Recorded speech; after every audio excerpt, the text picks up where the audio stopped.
부족한 사람을 청해 주셔서 행복한 시간이었습니다. 우리 한신교회 꼭 한번 와보고 싶었는데 여러분들이 안 불러주셨으면 섭섭할 뻔했어요. 와서 또 제가 마음으로 크게 존경하는 이중표 목사님 생각도 많이 하게 되었고, 또 하나님 앞에서 남은 시간을 잘 섬기다 가야 되겠다 하는 결심도 가지는 계기가 되었습니다. 여러분들께 감사를 드립니다. 여러분, 제가 많은 교회를 이렇게 가보는데 교회는 그 어떤 누구의 것도 아니고 주님의 교회입니다. 주인은 주님이십니다. 또 머리도 주님이십니다. 그래서 머리 되신 주님의 뜻을 따라서 온몸의 지체와 같은 우리들은 순종할 뿐입니다. 그렇게 하면 교회는 주님의 뜻대로 움직여 나갈 것이고 하나님께서 준비하신 은혜와 복이 충만할 줄로 믿습니다. 종교개혁자들은 교회를 가리켜서 신자들의 어머니라고 말했습니다. 갓난아기는 어머니의 손길이 없이는 하루도 생존하기가 어렵습니다. 마치 그와 같이 우리들도 그러하다는 것입니다. 교회를 떠나서 건강한 신앙생활을 할 수가 없지요. 그래서 반드시 교회 안에 머무르면서 교회를 통해서 내려주시는 하나님의 은혜와 복을 받아야 됩니다. 하나님께서 교회를 통해서 주시는 것 가운데 가장 큰 것은 말씀의 젖을 공급해 주신다는 겁니다. 어머니가 젖을 물려서 키우는 것처럼 하나님께서도 성도들에게 교회를 통해서 말씀의 젖을 먹이시는데, 그 젖이 흘러나오는 어머니의 젖꼭지와 같은 곳이 이 강단입니다. 이 강단으로부터 한신교회에 풍성한 말씀의 젖이 공급되기를 원합니다. 성도들이 심령의 배부름을 얻고 살찐 영혼들이 되셔서 어두운 세상에서 빛으로 살고 마귀의 공격을 이겨나가면서 영적 싸움에서 승리하시는 여러분들이 되시기를 바랍니다. 그런 의미에서 우리 윤 목사님과 교역자들을 사랑해 주시기를 바랍니다. 교역자를 사랑해 달라고 하는 뜻은 인간적으로 위해 달라 그런 뜻이라기보다는 우리에게 말씀을 공급하는 분이기 때문에, 그래서 목회자들이 건강하게 서야 풍성한 말씀을 공급하게 될 터이기 때문에 그런 의미에서 목회자들을 사랑해 주십사 말씀을 드리는 것입니다. 목회자들을 사랑해 주는 최고의 방법은 다른 게 아니라 여러분들이 뜨겁게 기도해 주시는 것입니다. 세상의 경험이라든지 여러 가지 삶의 배경들은 여러분들이 훨씬 더 목회자보다 훌륭하시고 뛰어난 부분이 많이 있을 것입니다. 그러나 하나님께서 말씀을 목회자에게 맡겼다는 그 한 가지 이유만으로 여러분들이 우리 목회자들을 사랑해 주시고 기도해 주셔야 됩니다. 목회자들이 바로 서면 교회도 건강하게 설 줄로 믿습니다. 목회자 한 사람이 넘어지면 교회가 순식간에 무너져 내립니다. 그래서 목회자가 얼마나 중요한지 모릅니다. 여러분, 많은 사람들이 좋은 교회를 찾아서 이리저리 다닙니다. 그런데 여러분 꼭 기억해 두셔야 될 것은, 좋은 교회는 찾아다니는 게 아니라 현재 자신이 몸담고 있는 교회를 눈물과 기도로 섬겨서 가꾸어 나가는 것입니다. 좋은 교회는 찾아다니는 것이 아니라 하나님의 도우심을 구하면서 눈물로 지켜서 만들어가는 것입니다. 한신교회를 그런 의미에서 정말 성경에 입각한 하나님의 뜻에 부합하는 좋은 교회로 가꾸어 나가시기를 부탁을 드리는 것입니다. 교회를 사랑해야 됩니다. 여러분, 우리가 교회를 사랑하지 않으면 아무도 교회를 사랑하지 않습니다. 윤석열 대통령이 여러 가지 국정에 관심을 가지고 특별위원회도 만들고 자문위원회도 만들고 노력을 하지만 그 어떤 대통령, 그 어떤 지자체장도 교회를 위해서 염려하지는 않습니다. 대통령이나 혹은 또 경기도 도지사나 누가 요새 교회가 어렵다는데 특별위원회를 만들어서 도와주자, 그런 거 절대 하지 않습니다. 우리가 사랑하지 않으면 아무도 사랑하지 않을 뿐만 아니라 세상은 오히려 교회를 미워합니다. 예수님께서는 다락방 강화를 통해서 세상이 너희들을 미워할 것이다 미리 말씀하셨습니다. 왜냐하면 스승인 나를 먼저 미워했으니 제자인 너희를 미워하는 게 당연하다고 말씀했습니다. 여러분, 세상에서 미움받는 것은 우리가 세상에 속해 있는 것 같지만 세상에 속해 있지 않음을 뜻하는 것이고, 우리들이 두 발을 땅에 디디고 살고 있지만 사실은 하늘에 속한 하나님의 자녀라는 걸 증명하는 것입니다. 그래서 세상으로부터 환영받지 못한다고 너무 좌절할 필요가 없고, 하나님의 사랑을 받으면 그것으로 충분한 줄로 믿습니다. 그러면서 우리는 교회를 지켜야 되고 교회를 사랑해야 됩니다. 그리고 교회를 움직이는 원리는 딱 하나뿐인데 하나님의 말씀밖에는 없습니다. 여러 가지 의견이 충돌한다고 할지라도 하나님이 이렇게 말씀하셨다고 하면 우리의 모든 의견은 다 거둬들여야 되는 것입니다. 그래서 오직 하나님의 뜻을 따라서 교회가 그 복음의 원리를 붙들고 전진해 나가시기를 바라는 것입니다. 여러분, 예수님의 복음에 철저한 한신교회가 되기를 바랍니다. 요즘에 인본주의적인 가르침들이 설교를 빙자해서 사람들의 영혼을 좀먹고 있는데, 그 어떤 가르침에도 현혹될 필요가 없습니다. 세련됐다, 세련된 게 구원하는 게 아니죠. 아주 해박하더라, 해박한 지식이 우리를 구원하는 게 아닙니다. 여러분, 하나님의 말씀의 진리가 우리를 구원으로 인도하는 것입니다. 좀 투박하고 거칠고 맨날 듣던 얘기를 또 듣는 것 같아도 하나님의 말씀만이 진리고 그 속에 생명이 있는 것입니다. 우리 윤 목사님께서 했던 설교를 계속 반복해도 귀를 막지 마시고 늘 들으시길 바랍니다. 여러분들의 찬송가 속에 그게 있지 않습니까? 평생에 듣던 말씀 또 들려주시오, 이렇게 하잖아요. 우리도 또 하고 싶지 않지만 여러분이 찬송가까지 만들어 부르면서 또 들려달라고 하기 때문에 우리도 또 하고 또 하는 것입니다. 설교 본문과 제목은 매주 다른데 결론은 언제나 똑같죠. 결론은 언제나 예수님 뿐입니다. 우리의 유일한 구주는 예수님밖에 없기 때문이죠. 그리고 예수님만이 생명의 구주 아니십니까? 우리 목사님이 한 번도 못 듣던 아주 참신한 말씀을 하시더라. 오늘 좋았어. 참신한 거 좋아하면 2단도 되고 3단도 되는 것입니다. 가장 참신한 얘기가 뭔지 아세요? 여러분, 내가 바로 메시아입니다. 어느 목사님이 그렇게 말하면 처음 들어보는 참신한 얘기잖아요. 근데 그건 망하는 것입니다. 하나님의 말씀을 사랑하고 그 말씀의 원리를 따라 교회를 사랑하고, 여러분, 교회를 사랑한다면 또 누굴 사랑해야 될까요? 지금 옆에 앉아 계신 분들을 사랑해야 됩니다.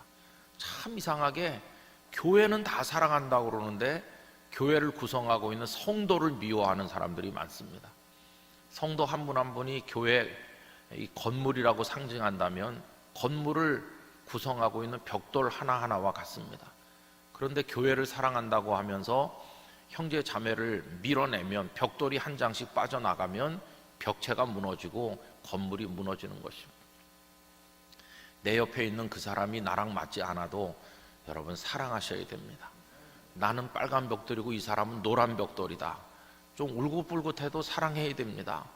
여러분, 그렇게 해가면서 모자이크가 다 맞춰져 갖고 그림 하나가 완성되는 것처럼, 서로 생긴 모양이 다 다른 조각이 전체를 완성하는 것처럼 우리는 그렇게 하는 것입니다. 하나님은 이 땅에 우리를 지으실 때 홍채를 가지고 그 사람의 신분을 증명할 수 있도록 80억이 넘는 사람이 지금 살고 있고, 지금까지 살았던 사람이 몇백억이 될지 모르지만은 홍채가 다 다르고 지문이 다 다르게 만드셨어요. 하나님 얼마나 섬세하게 만드시는지 알 수가 없잖아요.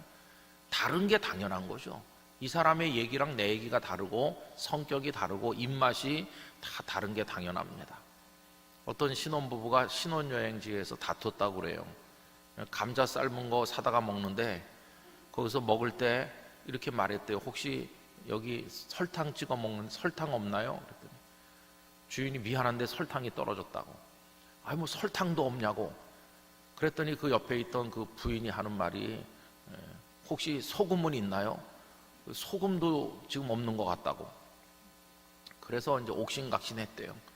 우리 집은 삶은 감자 먹을 때 언제나 설탕 찍어 먹는다. 우리 집은 소금 찍어 먹는다. 이래갖고 이제 둘이 의견이 안 맞는 거예요. 그래갖고 싸움이 점점 커져가지고 나중에 이렇게 작은데도 우리가 하나가 안 되는데 큰 인생을 같이 살 수 있겠냐. 늦기 전에 갈라서는 게 좋겠어. 그래서 신혼여행 갔다 오자마자 판사 앞에 가서 갈라서려고 하니까 왜 싸웠냐 이렇게 물어보니까 여차저차 해갖고 의견이 안 맞는다 그랬더니 판사가 두 사람을 한참 쳐다보더니 이렇게 말했다고 합니다. 우리 집은 삶은 감자 먹을 때 고추장 찍어 먹는다 이렇게. 여러분 입맛이 다 다른 거예요. 뭐 그런 거 가지고 싸우면서, 여러분 교회도 다 다릅니다. 신앙생활 하는 것도 어떤 분은 주여 삼창을 해야 기도하는 것 같고, 어떤 사람은 시끄러우면 기도가 안 되는 사람도 있어요. 조용히 하기를 원하는 분들은 집에서 조용히 하시고, 교회에서는 그저 주여 삼창하자 그러면 조금 같이 하시고, 또 조용히 하는 사람 보면은 저 사람 저 기도가 저렇게 시시하냐, 기도가 매가리가 없지 않냐 이렇게 욕하지 마시고 그저 내 기도 잘하면 되는 것이죠. 그분도 조용한 중에 주님을 사랑하는 마음으로 기도하고, 나는 주여 이렇게 하면서 기도하고, 하나님은 다 똑같이 들으시는 것이고, 그러니까 서로 사랑하면서 이 한신교회를 든든하게 세워나가시기를 바라는 것입니다. 여러분 교회는 아름다워야 되고 성도들은 행복해야 됩니다. 좋은 교회는 어떤 교회일까? 행복한 교회가 좋은 교회입니다. 제가 신학교에서 학생들을 가르칠 때 어떤 목사님이 되고 싶으냐 그러면 성공한 목사요 이렇게 말하는 사람이 많더라고요. 그건 뭐 몰라도 너무 몰라서 그래요. 큰 교회 목사님 중에 정말 불행한 사람이 많아요. 얼굴에 언제나 그늘이 덮여 있고 행복하지 못해요. 뭔가에 쫓기는 듯이 엄청난 스트레스에 찌들어 가지고 정말 날마다 평화를 설교하는데 마음의 평화가 없는 그런 목사님들이 수두룩하게 많아요. 여러분 진짜 복된 목사님은 누구냐 하면 행복한 사람입니다. 예수님을 믿어서 행복하고, 예배 드려서 행복하고, 사랑하는 성도들과 함께 있는 게 행복하고, 수가 많든지 적든지 상관없이. 하나님께서 저를 지방에 보내서 군단위 집회를 많이 하게 하셨습니다. 부산에 있을 때도 경상남도 산청군, 하동군 그렇게 시작해가지고 저 정선군, 문경 곳곳에 많이 하게 하셨어요. 칠곡에도 하고 충청도에서도 하고, 지방에 진짜 어려운 교회 목사님들을 많이 만났어요. 성도가 10명밖에 안 되는 7명, 5명 이런 작은 교회 목사님들도 만났는데, 제가 정말 놀란 것은 아무리 생각해봐도 행복할 수 없는 열악한 환경인데 거기서 천사같이 그 얼굴이 빛나는 그런 목사님들을 많이 만났어요. 그런데 수도권의 큰 교회를 목회하면서 얼굴이 너무나 어둡고 분노가 가득하고, 목회자들끼리 만나면 교회 장로님들을 비난하기 열을 올리는 거죠. 우리 교회 그 아무개 알지? 유명한 장로 누구? 그러면 다른 교회 목사님은 또 자기 교회 장로님을 욕하고, 참 마음이 아프더라고요. 왜 그러냐 하면은 하나님께서 목회자들에게 장로님을 주신 건 그 장로님이 소중한 섬김의 파트너고 목사를 위해 기도해주고, 장로님 없이 어떻게 목회하겠어요? 저는 장로님들이 계시다는 게 너무나 고마워요. 왜 그러냐면 다 떠넘기면 되니까. 우리 장로님들이 무거운 짐을 다 져주시잖아요. 곤란한 거는 우리 장로님 좀 맡아주세요. 장로님들이 알겠습니다. 얼마나 고마워요. 목사는 사례비나 받으면서 목회하지, 그분들은 갖다 바치면서 다 떠맡아 주시지. 아니 그런 장로님들이 얼마나 고마워요.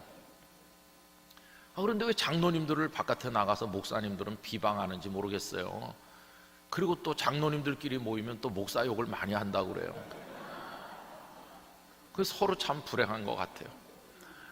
근데 이제 어디 나갔을 때 아이고 목사님 교회, 장로님 교회 목사님을 만났더니 장로님들 칭찬을 많이 하더라고 그러면, 그런 얘기를 들으면 장로님들이 얼마나 힘이 나겠어요.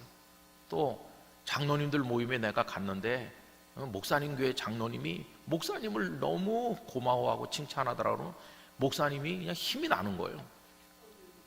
사실은 칭찬은 요만큼 했기 때문에 힘도 요만큼만 나면 되는데, 목사님들은 약간 모자라서 그런지 칭찬하더라는 얘기 들으면 힘은 이만큼 나는 거예요. 그러니까 얼마나 그거 귀한 겁니까? 서로 칭찬해주고 격려해주면서. 여러분 예배당에 오는 시간이 그리워지는 여러분이 되시기를 바랍니다. 교회 가니까 좋다. 몇 년 만에 하는 집회라고 제가 들었습니다. 한 8년 만에 하신다고 그러는데 이번엔 또 커피하고 샌드위치까지 주니 더 좋다. 제가 아까 장로님께 자주 드리라고 그랬습니다. 그래서 교회 오면 행복해야죠, 그죠? 교회 와서 예배 드리는데 얼굴이 전부 다 심각한 게 화난 사람 같이 지옥에서 금방 출장 나온 사람처럼 이렇게 앉아 있으면 그게 무슨 교회겠습니까? 그냥 주님의 집에 들어와서 앉아 있기만 해도 감지덕지하죠. 이 한 자리가 나에게 주어지다니 이건 정말 놀라운 은혜입니다. 놀라운 은혜. 이번에 우리가 하는 이 얘기를 바깥에 나가서 길거리에서 하면 사람들 알아듣질 못해요. 관심이 없어요. 근데 우리는 촉각을 곤두세우고 듣고 못 알아듣는 게 아니라 이상하게 다 알아듣고 아멘도 하고 눈물도 나고 기쁨도 얻잖아요. 우리 안에 역사하는 영이 달라서 그래요. 우리 안에는 보이지 않지만 함께 하시는 성령님이 계신 거예요. 여러분, 하나님이 우리와 함께 하시는 임재와 하나님의 부재 함께 하시지 않는 게 눈으로 구별이 안 돼요. 여기 지금 하나님이 함께 하셔도 눈으로 안 보이고 하나님이 안 계셔도 눈으로 안 보이기 때문에 그걸 몰라요. 그런데 그 차이는 하늘과 땅보다 더 큰 차이죠. 우리 안에 기쁨이 있고 이렇게 집회를 하는 것은 삼위일체 하나님께서 우리 중에 계시기 때문인 것입니다. 이 집회가 목사님이 계획하고 장로님들과 의논해서 한 것 같이 보이지만 사실은 하나님의 허락하심과 뜻 가운데 된 것이고, 오늘 내가 참석한 거야, 내가 다른 거 다 취소하고 오늘 왔어 그러지만은 하나님이 올 수 있게 하셨기 때문에 온 겁니다. 여러분, 하나님께서 손을 놓아버리시면 아무리 우리가 대단한 것 같아도 떨어져 박살이 나는 유리장과 같이 연약한 게 우리 자신입니다. 여기 할딱거리는 우리 생명의 호흡이 하나님께서 멈추시면 오늘 밤에라도 멈추는 겁니다. 여러분, 그래서 우리는 하나님의 은혜 가운데 산다는 걸 기억하면서 그저 감사하고 또 감사하고 사랑하면서 이 교회를 지키고 이 교회를 통해 주시는 신령한 은혜를 받고 여기서 천국을 연습하다가 하나님 나라에 들어가는 우리가 돼야 될 줄로 믿습니다. 그 기간이 뭐 긴 게 아니에요. 그렇게 남아있는 시간이 그렇게 긴 게 아니고 눈 깜빡할 정도로 짧은 시간일 거예요. 순식간에 지나가는 세월 아닙니까? 소중한 시간을 사랑하고 아끼면서 하나님 안에서 행복하시기를 축원합니다. 여러분, 오늘 이제 거꾸로 보면 바로 보인다는 주제를 가지고 나누는 마지막 5번째 시간인데 이제 결론 같은 시간이죠. 저는 요 몇 년 이래 저만 그런 건 아닐 것이고 다른 목회자나 성도들도 마찬가지일 텐데 우리 한국교회가 집단 우울증에 걸린 게 아닌가 그런 생각을 했습니다. 지난 시간에도 말씀드린 것처럼 지나간 10년 동안 한국교회 성도가 200만 명 줄었다 그렇게 말하죠. 보통 1000만 성도라고 그랬는데 200만 줄었으면 지금 800만일까요? 그렇지 않을 것입니다. 저는 그보다 훨씬 적을 거라고 생각합니다. 그동안의 교회 통계라고 하는 것은 2중, 3중으로 기재된 통계도 많았거든요. 우리 아들만 해도 그렇습니다. 우리 아들이 부산에 제가 목회할 때 그 교회 목사 아들로 등록돼 있잖아요. 대학은 대전에서 다녔으니까 대전에 있는 어느 교회 또 등록돼 있잖아요. 2중으로 돼 있잖아요. 목사네 애부터가 2중으로 등록이 돼 있잖아요. 거품이죠, 거품. 어디 한 군데서 빼야 되는데 방학 때는 나한테 오고 학기 중엔 거기 가니까 양쪽 다 등록돼 있는 겁니다. 그 교회에서도 교세 통계 보고할 때 우리 애를 포함시킬 거고 저희 교회에서도 포함시키니까 이중 국적자처럼 그런 사람이 너무도 많아요. 또 거기다가 가난한 교인이 많아요. 마음이 상하고 수가 틀리고 믿음이 떨어져 갖고 인구 센서스 조사하면 종교가 뭡니까? 그러면 기독교인이라고 입으로는 말하지만 교회는 안 나가 교인이 굉장히 많아요. 안 나가를 거꾸로 하면 가나안입니다. 그걸 가나안 성도라고 하는데 모르긴 몰라도 한 200~300만 명은 있을 거라고 생각해요. 우리나라 인구 센서스 조사하면 약 18% 가까운 사람이 자기를 기독교인이라고 말합니다. 입으로.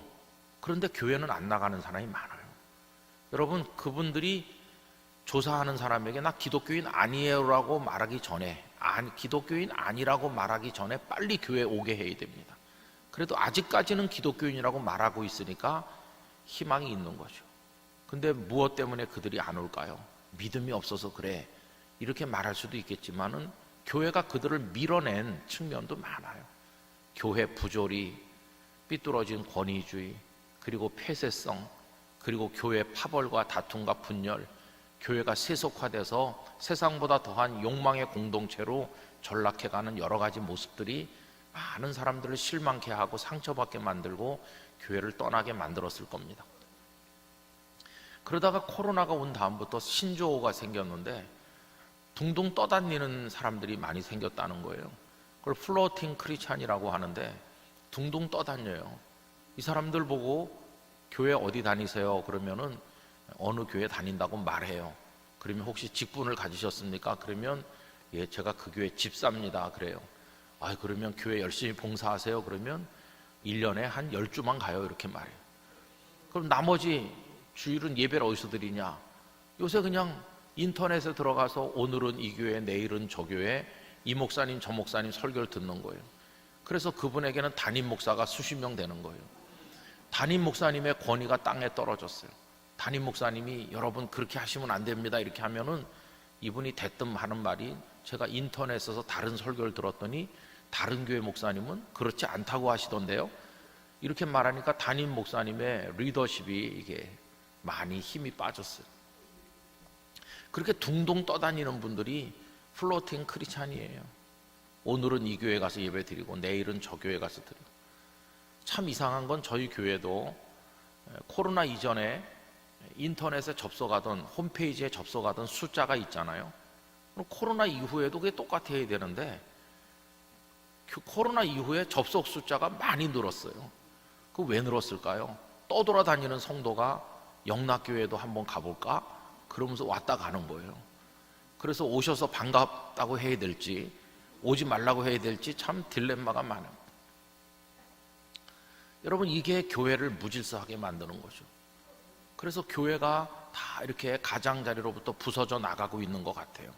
마치 우리가 바닷가에 모래성을 쌓아놓으면은 파도가 들어왔다 나갔다 하면서 잘 만들어놨던 그게 한쪽 구탱이부터 무너져 쓸려 내려가는 것처럼 한국교회가 그런 지경에 이르러 있는 것입니다. 그래서 많은 목회자들이 굉장히 부담을 느끼고 있어요. 성도가 늘어도 시원치 않을 마당에 자꾸 이렇게 줄고 있으니까 아마 모든 교단이 동일할 거라고 생각합니다. 영락교회가 속한 교단도 1년에 수만 명씩 교인이 줄고 있다는 통계 보고를 받고 있어요. 참 너무나 슬픈 일입니다. 한 사람을 전도하는 게 어려운데 왜 이렇게 되고 있는 것일까? 대책은 없는 것일까? 그래서 밤낮 입만 열면 다음 세대를 키워야 된다고 말하는데 출산율이 바닥인 오늘의 시대에 와서 아이들이 있어야 뭐 어떻게 해볼 거 아니겠어요? 지금 우리나라는 학교도 통폐합돼서 없어지고 군부대마저도 통폐합을 많이 하고 있습니다. 군인 교회가 정상적일 때 1004개가 있었는데 1004죠. 1004교회가 있었는데 군부대가 많이 통폐합돼서 지금은 900여 개 수준으로 군인 교회도 다 문을 닫고 많이 주는 추세입니다. 아이들이 나지 않으니까 입대할 사람도 없고 60만 대군이 무너진 지는 오래고 이미 50만도 무너지고 누가 나라를 지켜야 될지 알 수 없는 그런 위기를 맞이하고 있는 거죠. 이런 상황에서 교회학교, 주일학교에 올 애들이 없어요. 애들이. 그러니까 지금 열심히 해서 기다리면 앞으로 될까? 그것도 참 어려운 것이고요. 그리고 한국교회를 버티던 분들이 다 이제는 연로해 가고 계셔요. 60대, 70대, 80대 그 어른들이 한국교회 정말 전성기 때 시간을 바치고 물질을 바쳐서 교회를 지탱했었는데 이제 그분들이 다 연로하셔서 돌아가시고 그리고 직장에서 은퇴하시면서 소득이 줄어드니까 더 많이 바치지도 못하시고 교회들이 재정의 어려움도 겪으면서 선교가 축소되고 의기소침해지는 그런 때를 맞이하고 있는 거죠. 그래서 이제 목회하는 저 같은 사람은 굉장히 부담을 많이 느끼고 있습니다. 그리고 안 믿는 사람을 전도해야 될 텐데 새신자라고 오는 분을 보면 딴 데서 다 믿던 사람이 오는 거예요. 이동하는 거는 하나님의 입장에서 보면 이주머니에 있던 게 이주머니로 오는 거니까 똑같은 거예요. 그건 전도라고 말하기도 어려운 거죠. 이동신자만 많이 생기는 이 혼란스러운 시대에 그래서 교회는 세상과 경쟁해서 이겨야 되는데 교회끼리 경쟁하는 이상한 시대가 됐어요. 그래서 남의 교회는 우리 교회 오게 만들고, 우리 교회 사람 좀 늘어나면은 다른 교회에 대해서 우쭐한 교만을 느끼는 거예요. 교회끼리 경쟁하는 이상한 마음 아픈 시대가 오고 있고, 그래서 저도 이런저런 이제 상황 속에서 하나님 앞에 마음이 많이 힘이 빠지고 낙심이 되고, 뭐 어디서 어떻게 해야 되는 건지 알 수가 없어요. 방법은 하나 있는 것 같긴 해요. 그게 뭐냐 하면은 엘리야 같은 능력의 지도자들이 많이 나타나는 거다. 정말 하늘에서 불이 내리고 말이지 죽은 자가 살아나는 그런 하나님의 종들이 나타나면야 모르겠지만, 그렇지 않는 한은 참 어렵겠다. 여러분, 엘리야 때 갈멜산에 기도를 했더니 하늘에서 불이 내려왔고 죽은 자가 살아났잖아요. 사르밧의 과부 아들이 살아나고, 그런 역사가 있는데도 그 백성들은 바알과 아세라 우상을 숭배했잖아요. 엘리야 같은 사람이 한 10,000명 나타나면 좀 사람들이 하나님께 돌아올라나 그런 생각을 해보기도 하다가 너무 또 허황된 생각 같아요. 그래서 하나님 앞에 답답한 마음으로 엎드려 기도하죠. 어떤 때는 기도도 잘 안 되는 날도 있어요. 야, 정말 앞으로 한국 교회가 어떻게 될 건가. 저 같은 사람은 몇 년 하다 보면 은퇴하겠지만은 우리 젊은 이제 막 신학교 입학하는 젊은 사람들, 한 30살쯤 된 젊은 목사님과 전도사님들은 앞으로 어떻게 이 목회를 할 건가, 이런 거 생각해 보면 참 마음이 무거워요. 그래서 하나님 앞에 기도도 하고 말씀도 묵상하고 그렇게 하는데, 오늘 저녁에 여러분들과 마지막으로 나누려고 하는 이 마태복음 13장의 이 한 절 말씀이 제 마음에 큰 위로가 되고 기쁨이 됐어요. 여러분, 이 한 절 말씀으로 우리 한신교회 성도들을 위로하고 기쁨을 선물해 드리고 싶습니다. 여러분, 오늘 본문 33절을 아까 우리 다 같이 읽으셨는데 한번 눈으로 다시 보십시오. 이 마태복음 13장에는 예수님께서 말씀하신 비유가 많이 나와서 비유장 이렇게 부릅니다. 천국은 이러하다 하는 비유가 많아요. 그 33절에도 보면 어떻게 시작합니까? 비유로 말씀하시되 하면서 천국은 무엇과 같으니라, 이런 구조로 되어 있죠. 천국은 무엇과 같으니라. 무엇과 같다고 하셨습니까? 마치 여자가 가루 서말 속에 갖다 넣어 전부 부풀게 한 누룩과 같으니라. 여러분, 우리 다 국어책을 많이 읽었으니까 금방 압니다. 천국은 뭐와 같은 거죠? 여기서 가루 서말과 같은 걸까요? 누룩과 같은 걸까요? 누룩과 같은 거죠. 누룩. 여기 두 가지가 나옵니다. 하나는 가루 서말. 가루 서말은 이만큼 양이 많아요. 그러면 누룩은요? 누룩은 가루 서말 속에 집어넣는 요만큼이 양이 적어요. 그렇죠? 그런데 예수님은 천국은 양이 많은 가루 서말이다 이렇게 말씀하진 않으셨고, 양이 아주 적은 누룩이다 이렇게 하셨어요. 그래서 이 말씀을 통해 큰 위로를 받았어요. 지금 한국 교회가 양이 점점 늘어나고 있나요? 작아지고 있잖아요. 그래서 우리가 낙심하고 힘이 빠져 있는데, 주님은 천국은 양이 많은 쪽이 아니라 적은 쪽이다 이렇게 말씀하니까 크게 위로가 되더라고요. 아, 우리가 수가 줄어들고 연약해도 우리가 천국이구나, 이 생각을 하니까 힘이 생기더라고요. 여러분, 수가 적다는 것 때문에 우리 낙심하지 않게 되기를 기원합니다. 수가 적다고 풀이 죽지 않기를 원해요. 수가 적어도 괜찮아요.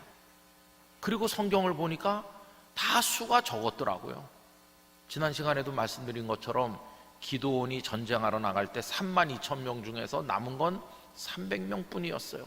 수가 적었지만 승리했어요. 예수님은 온 팔레스틴의 유대인을 모두 다 부르신 게 아니라 겨우 12명을 부르셨어요. 12명. 적게 시작하셨어요. 아, 적게 시작하는구나. 또 이런 말씀도 하셨죠. 넓은 길로 가는 사람은 많다. 좁은 길로 가는 사람은 적다. 그런데 어디가 생명의 길입니까? 많은 사람이 가는 길은 멸망의 길이고, 좁은 길, 길이 좁고 협착하여 찾는 이가 적은 그 힘든 고난의 길은 천국으로 이어지는 생명의 길 아닙니까? 원래 생명의 길을 가는 거는 수가 적은 거야. 수가 적은 게 정상이다, 그런 생각이 들었어요. 여러분, 옛날에는 많은 게 정상이라고 생각했는데 거꾸로 보니까 적은 게 정상이라는 생각이 들더라고요. 2000여 년 기독교 역사에서 여러분, 기독교는 언제나 소수였지 다수인 적이 없어요. 이렇게 생각하는 분이 있을 겁니다. 유럽, 중세 유럽 국가는 전 국민이 다 교회에 등록된 교인이니까 국민이 곧 교인이고 교인이 곧 국민이고, 중세 때 유럽 국가들은 다 그런 거 아니에요? 그러면 기독교가 다수이지 않느냐, 이렇게 생각하실 분들이 계실 거예요. 그러나 여러분, 그건 겉으로 보는 명목상으로 그럴 뿐이고, 정말로 주 예수님 앞에 자기 죄를 고백하고 십자가 보혈로 씻김받고 중생하여 거듭난 본 어게인된 진짜 그리스도인은 그때도 소수였던 거예요. 정말로 참된 그리스도인은 역사 속에서 단 한 번도 다수였던 적은 없는 것이, 언제나 숫자가 적었어요. 그 핍박당하고 한쪽 코너로 몰려서 억압당하고 그랬어요. 대한민국 사회 한때는 기독교인이 25%까지 육박한다고 자랑했던 때가 있었어요. 설령 25%가 맞다고 해보세요. 그래도 4분의 1밖에 안 되는 거예요. 4분의 3은 아닌 거예요. 한창 기독교가 절정에 달했을 때도 우리는 소수였어요. 소수였던 우리가 지금 조금 더 소수가 돼가지고 당황하고 있는 것 뿐이에요. 그럼 그때는 왜 다수인 것처럼 생각했을까요? 사실은 4분의 1밖에 안 되는데 왜 다수인 것처럼 착각하는 현상이 벌어졌을까? 그거는 그 4분의 1이 오피니언 리더들인 경우가 많았기 때문이에요. 우리나라 사성 장군 전원이 다 기독교인인 적도 있었고, 국회의원의 절반이 기독교인이고, 요직에 있는 많은 사람, 경제적 소득이 높고 학력 수준이 높은 사람들이 기독교인이 많았기 때문에 그래요. 여러분, 지금도 조사해 보면 불교 신자들과 기독교인을 비교해 보면 생활 수준이나 학력 수준이 기독교인들이 월등히 높습니다. 그리고 중요한 포지션에 많이 앉아 있어요. 그러다 보니까 기독교가 힘이 있고, 그러다 보니까 다수인 것처럼 착각을 했을 뿐이지 숫자로 보면 여전히 소수였어요. 한 번도 다수였던 적이 없어요. 우리는 기세가 등등할 때 겸손하는 법을 잃어버렸고, 하나님의 은혜 앞에 무릎 꿇는 법을 잃어버렸고, 우리가 쟁취한 성공인 것처럼 방자하고 교만했던 채찍을 지금 맞고 있는 거죠. 여러분, 어쨌든 우리는 늘 소수였어요. 그러니까 여러분, 소수라는 것 때문에 당황하지 마시기 바랍니다. 원래 소수인 게 정상이에요. 원래 소수인 게 정상이에요. 오히려 지금 수가 줄어들면서 기독교인의 본질이 뭔지를 생각하는 기회를 얻은 거예요. 원래 소수야. 원래 욕을 얻어먹게 돼 있어. 원래 핍박을 받는 거야. 원래 쫓겨다니다가 얻어맞고 끌려가서 감옥에 갇히고 죽기도 하는 거야. 기독교인이 된다는 건 그걸 각오하는 거야. 이 본질인데 우리가 그동안 잊고 살았던 거, 이거를 재발견하는 기회가 온 것뿐이에요. 그래서 여러분, 수가 적다는 것 때문에 낙심하지 마시기를 바랍니다. 제가 이 말씀을 받는 순간 큰 용기가 생겼어요. 하나님, 그렇군요. 우리가 가루 서말에 해당하는 사람들이 아니고 요만한 누룩에 해당한다고 말씀해 주셔서 감사합니다. 천국은 누룩과도 같이 적은 거다. 그러니 위로가 되잖아요. 그 다음에 두 번째로 위로가 된 건 뭐냐 하면, 여자가 가루 서말 속에 누룩을 갖다 놓았어요. 그럼 누룩이 교회고 성도라고 한다면 이 큰 덩어리 가루 서말은 뭘 말하는 것일까요? 이 어둠의 세상을 말하는 거예요. 세상은 너무 커 보이고 힘도 세 보이고 우리가 상대하지 못할 것처럼 굉장한 세상이에요. 그 한쪽 구탱이에 있는 기독교인들은 너무나 초라하고 숫자도 적고 힘이 없어 보여요. 그런데 여러분, 이 누룩을 가루 서말 속에다가 집어넣어서 함께 반죽을 하는 거예요. 우린 지금 세상 안에 있잖아요. 예수님께서 우리에게 말씀하실 때 너희는 빛이다, 너희는 소금이다, 이렇게 말씀하지 않았습니다. 예수님은 그 앞에 뭘 붙이셨죠?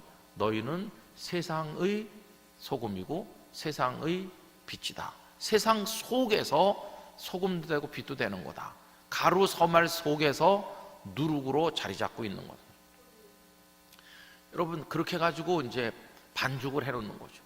옛날에 먹을 게 별로 없었던 어린 시절에 어머니가 아침에 밀가루 반죽을 합니다. 이스트 누룩을 넣어가지고 반죽을 해서 이렇게 만들어서 아랫목에다가 이렇게 덮어놓고 나가시죠.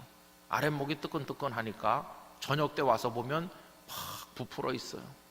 그러면 그걸 가지고 팥을 그 속에 넣어서 집에서 찐빵도 만들어 먹고 그런 거 만들어 먹었어요.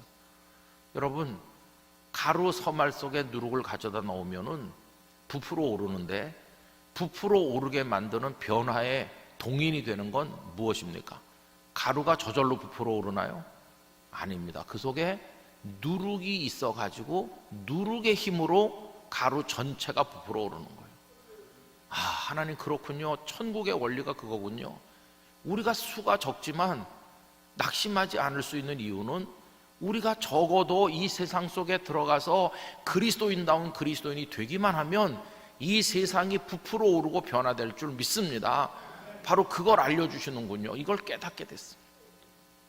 문제는 누룩인 것처럼 보이는데 누룩이 아닐 때 그게 문제인 거예요. 맛을 잃은 소금처럼 그리스도인처럼 보이긴 하는데 그리스도인다운 능력이 없으면 아무리 가져다 넣어도 부풀어 오르지 않겠죠.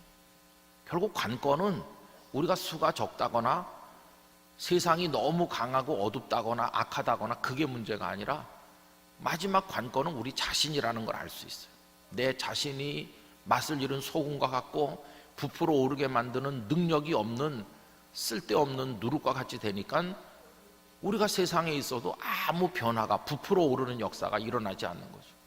우리 한신의 성도들은 정말 능력 있는 그리스도인이 되시기 바랍니다. 성도다운 성도가 되시길 바랍니다. 여러분이 회사에 가시면 회사에 화학적 변화가 일어나야 되는 것이고, 여러분이 어떤 공동체에 가든지 거기 아름다운 변화가 일어날 수 있기를 바라는 것입니다. 부풀어 오른다는 것은 화학적 변화와 같은 거죠. 이게 발효되는 거죠. 발효라는 것은 화학적인 현상 아닙니까? 그래서 우리가 있는 모든 곳에서 그런 역사가 나타날 수 있다면 우리에게 희망이 있구나, 이걸 깨닫게 됐어요. 여러분, 이게 저를 위로하고 소망을 가져다 주었어요. 수가 적어도 괜찮다. 수가 적어도 누룩다운 누룩이 되기만 하면 세상을 변화시킬 수 있을 것이다. 그걸 하나님께서 알려주시는 겁니다. 그래서 여러분, 앞으로 교인이 더 줄어든다고 할지라도 낭망하지 말고 남아있는 한 명 한 명이 정말로 누룩다운 누룩이 되면 될 줄로 믿습니다. 우리를 누룩다운 누룩으로 만들어주시는 건 뭘까? 발효가 일어나게 하시는 건 뭘까요? 그 얘기는 조금 이따 하도록 하겠습니다. 여러분, 그러면서 우리가 한 가지 염두에 둘 게 있죠. 그게 뭐냐 하면은 아침에 밀가루 반죽을 만들어서 아랫목에 파묻어 놓으면 한 30분 만에 확 부풀어 오릅니까? 그렇지 않아요. 시간이 많이 걸려요. 저녁 때쯤 와서 봐야 부풀어 오른 거예요. 적어도 많은 시간이 필요해요. 기다려야 되는 거예요. 부풀어 오르기까지를 덮어놓고 가만히 기다려야 돼요. 기다림이 필요해요. 다른 말로 말하면 성도의 인내가 필요해요. 인내. 여러분, 하나님께서 우리에게 인내의 덕을 주시기를 원합니다. 조급하면 안 되는 거죠. 목회자들도 내가 오늘 설교 한번 잘하면 교회가 갑자기 체질이 변화될 거다, 그렇게 조급하면 안 됩니다. 꾸준히 1년 365일 기도하면서 성도들을 위해 기도하고 말씀을 준비하고 10년 20년 꾸준히 하는 거죠. 이게 인내하는 거죠. 이 교회는 희망이 없나 봐, 이렇게 생각하면 안 되는 거죠. 두란노 서원에서 오래전에 조사를 했는데 부흥하는 교회 특징이 뭐냐? 첫 번째가 담임 목사님이 오래 있는 교회가 부흥하는 거예요.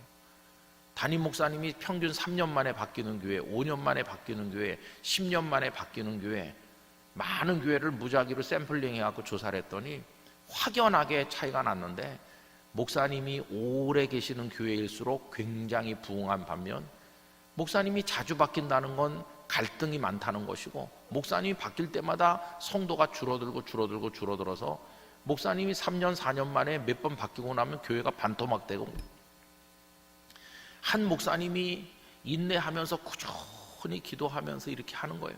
목사님만 인내합니까? 부족함이 많은 목사를 참아주는 성도들도 대단하죠. 목사님이 부족한 게 많고 설교도 제대로 못하는 것 같고 부족한 게 많지만 성도들이 기도하면서 기다리는 거예요. 인내하면서 같이 인내하는 거예요. 같이 인내했더니 그 기다림은 힘들었지만 열매는 단 열매가 오는 것이죠. 여러분, 인내가 필요하다는 것을 알 수 있어요. 그리고 기독교가 굉장히 이렇게 퍼져나갔는데 그 기독교가 그렇게 퍼져나간 거를 어떻게 해서 그렇게 됐다고 생각합니까? 우리들은 사도 바울에게 보는 것처럼 열심히 다니면서 전도를 많이 했을 것이다. 사도행전 1장 8절 땅끝까지 이르러 내 증인이 되리라. 너희는 온 천하로 다니며 만민에게 복음을 전파하라. 이런 말씀을 따라서 1세기, 2세기, 3세기 성도들이 열심히 전도했을 거다. 그래서 복음이 쫙 퍼져가지고 그런 결과가 왔을 거라고 거의 다 그렇게 생각하잖아요. 저도 그렇게 생각했어요. 근데 그 앨런 크라이더는 놀라운 사실을 말해줬습니다. 1세기, 2세기, 3세기 그때 그 활동했던 저명한 교부들, 교회 지도자들의 문헌을 다 스터디를 해보면 성도들에게 전도하라고 얘기한 게 거의 없다는 거예요. 우리는 날마다 전도를 강조하고 열심히 전도했을 것 같은데 뜻밖에도 전도하라고 기록한 편지, 문서 이런 게 거의 없다는 거예요. 참 이상한 얘기 아닙니까? 그 전도를 안 했는데 어떻게 복음이 퍼져갔을까? 그분이 발견한 것은 딱 하나예요. 인내하도록 가르쳤다는 거예요. 많은 교부들이 제일 강조한 게 뭐냐 하면 여러분 인내하십시오. 견디십시오. 참으세요. 그리고 환난이 와도 참아야 됩니다. 끝까지 참아야 됩니다. 때리면 맞고 잡아가면 잡혀가고 원형 경기장에 끌고 가걸랑 끌려가서 목숨을 내놓는 한이 있어도 그냥 기다리면서 견디면 하나님의 날이 옵니다. 인내를 얼마나 강조했는지 거기서 많은 교부들의 글을 인용하고 있어요. 인내를 강조하는 글을. 그럼 왜 전도를 강조하진 않았을까 생각을 해보니까 금방 이해가 되는 거예요. 그렇게 환난이 심하고 핍박이 심할 때 어떤 성도가 옆에 사람 보고 같이 예수님 믿읍시다 그렇게 말한다는 것은 뭐겠습니까? 내일 나랑 같이 죽읍시다. 원형 경기장 같이 가요. 그런 말인데 그게 먹히겠어요? 그러니까 그때는 전도가 통하지 않는 거죠. 전도는 안 하는 거예요. 뭘 많이 하나? 끝까지 인내하는 거예요. 그리고 옆에 넌 크리스찬들이 기독교인들을 보는 거예요. 아니 저 사람들은 멀쩡하게 생겨가지고 왜 저렇게 어리석게 그 예수가 도대체 뭔데 저렇게 버티나. 재산도 다 몰수당하고 때리면 맞고 가족이 뿔뿔이 흩어져 노예가 되고 심지어 십자가에 매달려 죽기까지 하면서 왜 저 사람들은 저런가. 옆에서 보는 사람들이 그 성도들의 인내하는 믿음을 보면서 아 저기 뭔가 있다. 뭔가 있지 않고서야 저럴 수 없는 거지. 저들은 뭔가 영원한 것을 바라보는구나. 우리는 밤낮 눈앞에 향락과 쾌락을 쫓아 사는데 저들에게는 뭔가 있는 거야. 그게 뭘까? 사람들이 마음의 문을 열고 서서히 동화되고 예수님을 영접하게 됐다는 거예요. 여러분 로마 황제가 신하들과 얘기하죠. 흉년이 와가지고 굶어 죽는 사람들이 많다. 그런데 기독교인들은 굶어 죽는 사람이 없다더라. 도대체 왜 기독교인들은 굶어 죽지 않느냐 했더니 기독교인들은 자기가 먹을 걸 서로 나눠줍니다. 기독교인들은 서로 나눠 먹기 때문에 굶어 죽지 않는다. 황제가 우리 로마 시민들도 서로 나눠 먹게 하면 될 거 아니냐. 로마 시민들은 절대 나눠 먹지 않습니다. 남의 걸 빼앗지. 거지의 것을 빼앗은 한이 있어도 나눠줄 줄은 모르는 거예요. 그래서 여러분 디오그네투스에게 보내는 편지라고 하는 2세기의 교분 문헌에 보면 기독교인들을 이 세상에 지금까지 존재하지 않았던 전혀 새로운 인종, 뉴 레이스라고 표현하고 있어요. 새로운 인종이 나타난 것과 똑같다. 겉으로 보면 우리랑 똑같은 옷을 입었고 똑같은 언어를 사용하고 똑같은 사회 같이 음식을 먹으며 살지만 그들 속에 있는 법이 다르다는 거예요. 그들은 세상에 살고 있지만 세상의 법 이상의 법을 따르고 살고 있고 그들은 어린아이들을 버리지 않고 당시 로마 사람들은 아기가 태어나면 건강하지 않을 것 같으면 버립니다. 로마 장군이 전쟁터에서 아내에게 보낸 편지가 있어요. 그 아내가 편지를 했거든요. 여보, 내가 아기를 낳았는데 아들을 낳았습니다. 이렇게 남편에게 편지를 보냈더니 남편의 답장이 여보 수고했어요. 아이를 우리 잘 키웁시다. 이런 편지가 아니에요. 애가 건강하지 않은 것 같으면 내가 가기 전에 죽이세요. 이게 남편이 보낸 편지예요. 그렇게 무자비한 세상에서 기독교인들은 병약한 아이도 걷어서 키우고 사랑하고, 그들은 이 땅에 낙을 두고 살지 않고 영원한 천국을 바라보면서 사니까 전혀 다른 사람들이죠. 새로운 인종이 나타난 거다. 그러면서 콕 참고 인내했어요. 인내하면서 주님을 바라보고 견디고 또 견디고 성도다운 삶을 절대 포기하지 않았어요. 아무리 핍박을 가해도 복음의 끈을 놓지 아니하고 정직하고 사랑하면서 끝까지 그리스도인다움을 잃어버리지 않았기에 그것이 소리 없는 복음 전파가 되고, 그것이 눈에 보이지 않는 선교가 되어가지고 사람들의 마음을 녹이고 감동시켜서 기독교의 영향력이 커지면서 로마 제국이 국교화되기까지 이르게 된 것이다. 이 앨런 크라이더의 그 인내를 가르쳤다고 하는 이 발견, 굉장히 감동이 되더라고요. 여러분, 우리는 인내를 배워야 될 줄로 믿습니다. 나중까지 견디는 자는 구원을 받으리라. 견디는 힘, 견디는 힘을 가져야 돼요. 여러분, 기도를 한두 번 해서 응답이 안 되더라도 끝까지 기도하시기 바랍니다. 끝까지. 그 기도의 사람 조지 밀러 목사님이 사랑하는 중마고우들을 위해서 늘 기도했는데 그 중에 몇 사람은 금방 돌아오기도 하고, 어떤 사람은 10년, 20년 만에 돌아오기도 하고, 어떤 사람은 마지막에 임종하는 뮬러 목사님 만나러 왔다가 뮬러 목사님 눈 감기 직전에 내가 회개하고 주님을 믿겠네 이렇게 돌아오기도 했는데, 끝까지 버틴 사람 하나는 나중에 목사님 세상 떠난 다음에 예수님을 믿게 됐다고 그래요. 여러분, 긴 인내의 기도, 참을성 있게 하나님의 때를 기다리는 마음, 이게 우리에게 승리를 가져올 줄로 믿습니다. 지금 한국 교회가 어렵다고 하지만, 우리가 수가 적다고 하지만은 누룩 같은 능력을 가지고 인내하면서 견디면 하나님 우리를 통해 세상이 부풀어 오르게 만드는 역사를 이루실 줄로 믿습니다. 그럼 이제 아까 그 얘기로 돌아가서 부풀어 오르게 만드는 이 화학적 변화를 가능하게 하는 힘은 어디서 오는 것인가? 이 앨런 크라이더는 그게 성령님의 역사라고 그랬어요. 성령님이 역사하셔서 세상이 변화되도록 하신다는 거예요. 여러분, 그 누룩 속에 있는 그 화학적인 설명을 저는 다 말씀드릴 수 없지만은, 적은 누룩이 가루 서말을 다 부풀어 오르게 하는 그것처럼 그리스도인이 몇 명 안 되고 보잘것없어 보여도 성령님을 통해 강한 자를 이긴다는 것이, 여러분, 사도행전 1장 8절 오직 성령이 너에게 임하시면 너희가 뭘 받죠? 권능을 받죠. 권능을 받고 이렇게 하는데, 그 권능이 뒤나미스라는 헬라어 단어거든요. 이 뒤나미스가 권능, 힘입니다. 능력이라고도 번역되죠.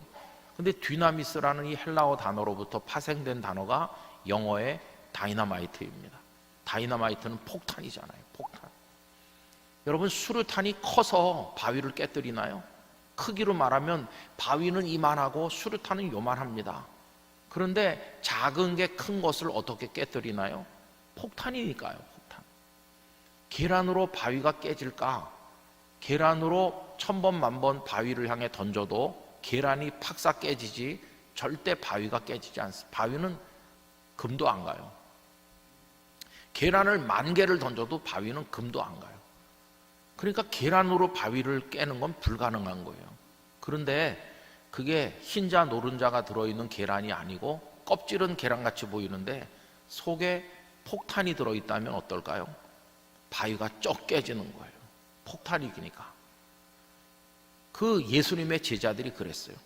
당시 예루살렘의 인구가 정확하진 않지만 어떤 자료에 의하면 평상시 인구가 7만 내지 8만 명이었다.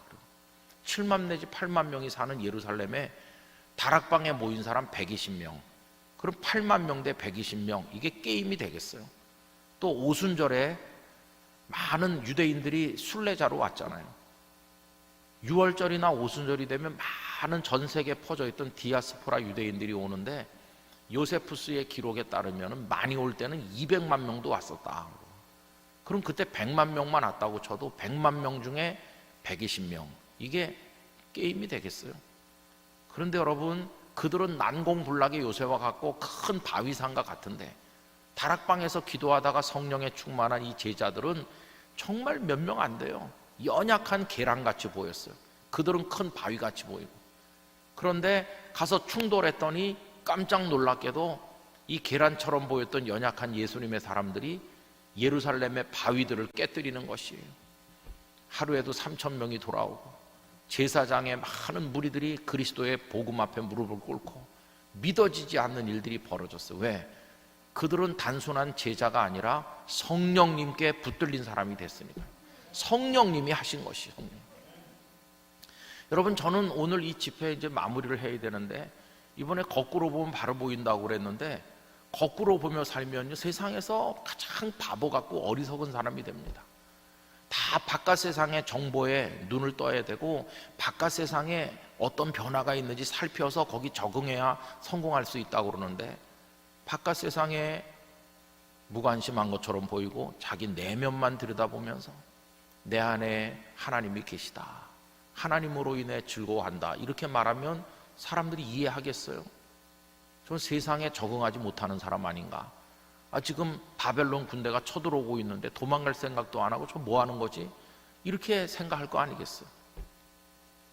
다 강해져야 된다고 생각하는데, 연약한 사람이 되는 거에 대해서 두려워하지 않고, 채우기를 원하는 세상에서 비우는 거를 추구하고, 이렇게 살면 이게 세상에서 살아남을 수 있겠습니까? 여러분, 이번에 나눠드린 이 주제들은요, 그렇게 살면 세상에서는 도저히 살 수가 없어요. 아마 바보 같은 사람, 금방 그 인생이 무너질 거라고 생각할 거예요. 그런데 여러분, 이렇게 거꾸로 보면서 높아지기보다 낮아지고, 강해지기보다 약해지고, 수가 많아지기보다 적어지고, 바깥에 눈길 주기보다 내면을 들여다보며 하나님을 바라보고, 이런 식으로 살면 도저히 못 살 것 같은데 어떻게 사나? 마지막 결론은 하나예요. 하나님이 우리 편이시기 때문이에요. 약해도 괜찮은 이유, 하나님이 강하시기 때문이에요. 강한 하나님이 우리 곁에 계시기 때문이에요. 낮아져도 괜찮은 이유, 우리를 높이 올리시는 하나님, 가장 높으신 분이 우리 곁에 계시기 때문이에요. 요셉이 노예가 되고 죄수가 돼서 더 내려갈 자리가 없을 정도로 내려갔지만, 가장 높은 분이 가장 낮은 자 곁에 함께 계시는 역설적 은혜를 경험했다고 그랬잖아요. 수가 적어도 괜찮아요. 왜냐하면 세상 모든 게 하나님의 것이니까요. 두려워할 필요가 없는 것이. 여러분, 텅텅 비워도 괜찮아요. 채우시는 하나님이 계시기 때문이에요. 성도가 오늘 어떻게 승리하는가? 세상의 가치관에 따라 더 크게, 더 높게, 더 강하게, 더 많이 이래가지고 성공하는 게 아니라, 우리들은 하나님께 소망을 두고 하나님의 능력으로 승리하는 거예요. 그러기 위해서 우리가 하나님을 믿는 거지, 세상의 방식대로 할 것 같으면 하나님을 굳이 믿을 필요가 없잖아요. 그리고 세상에 텅 빈 사람, 연약한 사람, 가장 낮은 사람, 수가 적은 사람은 못 살 거 아니겠어요? 그런데 성경이 보여주는 인물들은 그러함에도 불구하고 승리한 사람들의 이야기죠. 어떻게? 오직 하나님으로 인하여. 그래서 모든 결론은 하나님께 귀결되는 것이, 한신교회가 세워진 거 하나님의 뜻입니다. 이중표 목사님을 보내신 분도 하나님이신 것이에요. 오늘까지 교회가 유지되고 예배하는 공동체로 남게 하신 분도 하나님이시고, 우리 목사님을 보내신 분도 하나님이시고, 여러분을 세운 분도 하나님이시고, 앞으로 승리하게 하실 분도 하나님이시고, 여러분들을 천국에 이끌어 가실 분도 하나님이신 것이에요. 내가 열심히 기도하고 노력했지 않았느냐? 아니요. 그렇게 할 수 있는 힘을 주신 분도 하나님이신 것이에요. 그래서 우리는 하나님으로 부요한 성도가 되어야 됩니다. 내게는 하나님이 계셔. 하나님, 나의 하나님이야. 나의 하나님. 그래서 찬송가 288장 후렴, 이것이 나의 간증이요, 이것이 나의 찬송일세. 나의 하나님, 그 하나님이 내게 주시는 나의 체험, 나의 그 확신, 그리고 나의 고백, 나의 찬송 되는 거예요. 다른 사람의 고백이 아니고 나의 고백이고 나의 찬송이고 나의 간증이 되는 것이. 여러분, 그 전능하신 삼위일체 하나님이 여러분 한 분 한 분의 하나님 되시기를 축원합니다. 하나님께서 당신을 소개하실 때 언제나 하신 말씀, 나는 아브라함의 하나님이요 이삭의 하나님이요 야곱의 하나님이라. 본래 이삭은 하나님을 아버지 아브라함의 하나님인 줄 알았어요.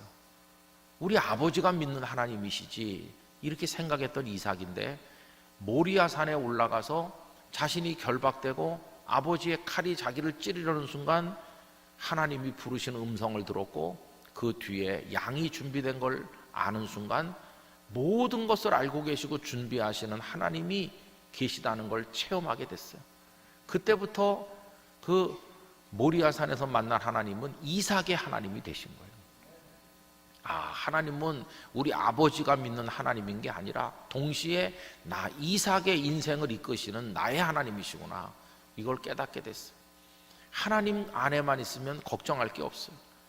그래서 그가 장가드는 얘기가 창세기 24장에 나오는데, 아내감을 구하러 가는데 아버지가 가셔서 구한 것도 아니고 이삭 본인이 가서 구한 것도 아니에요. 늙은 종이 가서 구해온 리브가를 맞이했잖아요. 어떻게 아내를 구하는데 그렇게 관심이 없을 수 있느냐? 관심이 없는 게 아니라 믿음이 좋은 겁니다. 하나님께서 나를 하늘의 별처럼 바닷가의 모래알처럼 창대케 하신다고 했으니까 최상의 아내감을 준비하셨을 줄 믿습니다. 이거 어디서 경험한 건가요? 모리아 산에서 양을 준비해 주시는 하나님, 여호와 이레의 하나님을 경험했기 때문에 양만 준비하시는 게 아니라 내 아내도 준비하셨을 줄 믿고 나의 미래도 준비하셨을 줄 믿습니다. 나의 하나님이신. 이삭의 아들 야곱은 어땠나요? 야곱도 하나님 그러면 할아버지가 믿던 하나님, 우리 아버지가 믿던 하나님 이렇게 생각했겠죠.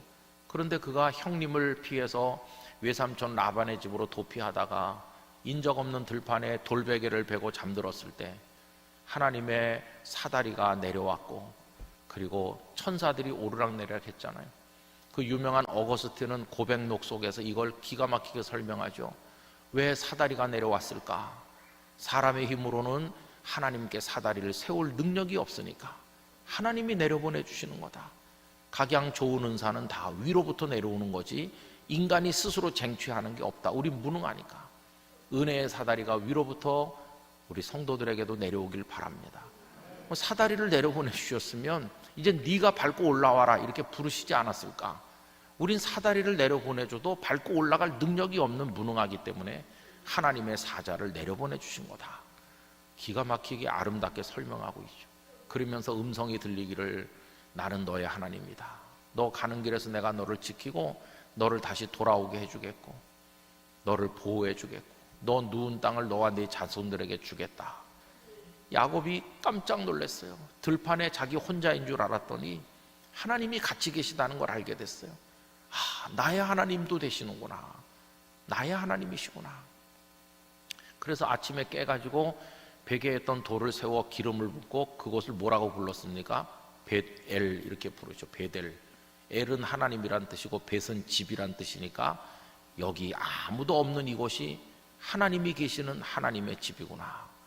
여러분, 그 들판만 하나님의 집인 게 아니라 하나님이 계시는 모든 곳은 다 베델이 되는 것입니다.